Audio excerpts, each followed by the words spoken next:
Rumah tangga Wirang Birawa dengan Umi Kalsum belakangan jadi sorotan lantaran adanya isu KDRT yang dituding dilakukan Wirang kepada sang istri yang sedang hamil muda anak pertama mereka. Tak pelak, isu tersebut pun menuai banyak kritikan lantaran Wirang yang biasa dikenal sebagai seorang master firasat yang sering memprediksi nasib rumah tangga para artis, kini dianggap tak bisa memprediksi nasib rumah tangganya sendiri. Namun seolah menjawab kabar tersebut, Wirang dan sang istri pun mempertegas lewat sebuah unggahan klarifikasi jikalau tudingan tersebut adalah hoax. Di sini saya mau klarifikasi bahwa foto tersebut bukan foto hari ini, bukan juga menyiratkan tindakan KDRT. Potongan chat tersebut juga atas dasar emosional melontarkan kata-kata tidak baik yang saling berbalas. Yang kami rasa biasa dialami dalam rumah tangga. Saat ini kami baik-baik saja. Saya minta maaf kepada suami saya, @wirang_birawa, karena telah memposting hal yang tidak semestinya. Semoga ini menjadi pembelajaran bagi kami berdua. Ujar Umi Kalsum lewat Instastory Instagramnya. Saya selama ini setiap berfirasat, saya rasa firasat itu bisa membuat orang untuk lebih sadar diri, lebih menjadikan itu peringatan untuk mereka lebih mawas diri. Istri saya sangat khawatir karena dari awal pernikahan saya juga karena firasat, bertemu tidak disengaja pernikahannya, jadi dia juga sangat khawatir karena tiap hari dibacain. Dia cuma bilang hati-hati kalau ngomong gitu. Karena bahaya kejadian gitu. Sebenarnya saya tidak berharap itu. Kita nggak ada yang tahu tentang masa depan. Selain itu ketakutan apa lagi yang istri itu? Dia hanya selama ini dia nggak pernah punya ketakutan karena saya memilih dia juga karena saya tahu dia jauh lebih baik dari yang lainnya dan dia juga tidak pernah berpikir aneh-aneh. Tidak hanya menepis kabar lewat sebuah unggahan, diketahui hubungan Wirang Birawa dengan Umi Kalsum memang terlihat baik-baik saja sejak keduanya yang baru-baru ini kompak melakukan santunan untuk anak yatim piatu. Dalam acara tersebut terlihat Wirang dan Umi Kalsum menunjukkan kesan bahagia dan harmonis, layaknya seorang pasangan suami istri yang tak mempunyai problem dalam rumah tangganya.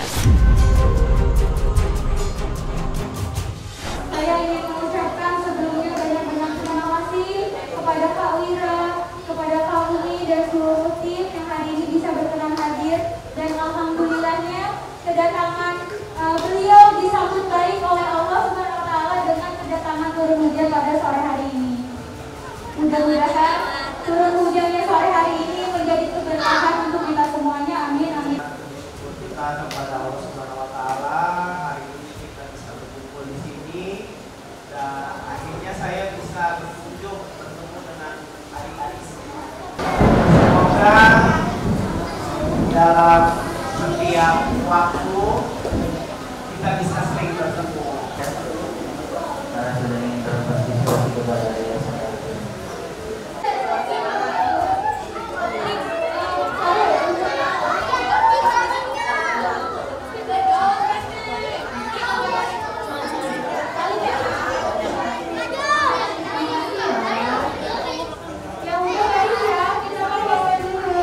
Sebenarnya ini bentuk rasa syukur saya dan istri saya karena istri saya sedang hamil anak pertama.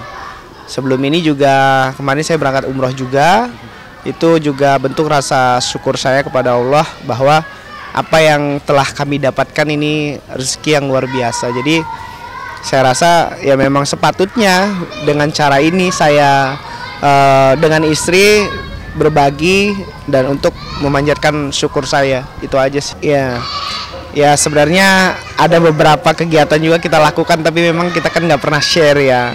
Tapi kalau untuk di panti ini saya tadi melaksanakan doa bersama, terus makan bersama, terus juga kita sholat asar berjamaah bersama. Jadi kalau ditanya kenapa harus panti, ya memang ini adalah tempat yang menurut saya tepat untuk kita menyalurkan bantuan untuk mereka yang membutuhkan. Di berbagi itu sangat penting sekali ya, karena bagaimanapun apa yang kita dapatkan, apa yang kita punya itu ada hak orang lain.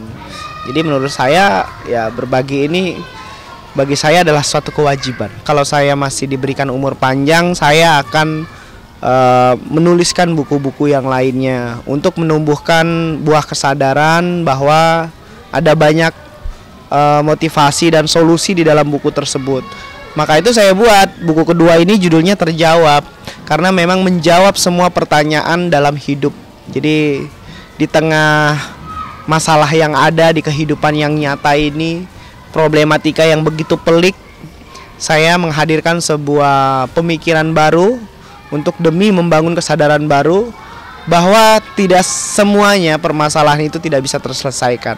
Yang pertama, di tahun depan kita akan kembali lagi seperti tahun 2020 dan 2021. Akan ada pandemi yang akan kita rasakan sama seperti COVID lagi.